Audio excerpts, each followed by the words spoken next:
அஸ்ஸலாமு அலைக்கும் வரஹ்மத்துல்லாஹி வபரகாத்துஹு. இன்றைய கேள்விக்கான பதில்.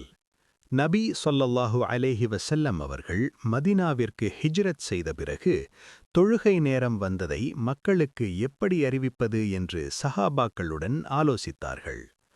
அப்போது ஒரு சஹாபி அப்துல்லா இப்னு ஸைத் கனவில் ஒரு மனிதர் அவருக்கு அதானின் வார்த்தைகளை கற்றுக் கொடுத்தார். அவர் அந்த கனவை நபி ஸல்லல்லாஹு அலைஹி வஸல்லம் அவர்களிடம் கூறினார். அதை கேட்ட நபி ஸல்லல்லாஹு அலைஹி வஸல்லம் அவர்கள் அது ஒரு உண்மையான கனவு என்று கூறி அந்த அதானின் வார்த்தைகளை பிலால் இப்னு ரபாஹ் ரலி அவர்களுக்கு சொல்லிக் கொடுத்து பாங்கு சொல்லச் செய்தார்கள். ஏனென்றால் பிலால் ரலி அவர்களின் குரல் மிகவும் வலிமையானதும் அழகானதுமாக இருந்தது. அதனால் இஸ்லாமிய வரலாற்றில் முதல் முஅத்தின் பாங்கு சொல்லியவர் பிலால் இப்னு ரபாஹ் ரலி. அஸ்ஸலாமு அலைக்கும் வரஹ்மத்துல்லாஹி வபரகாத்துஹு.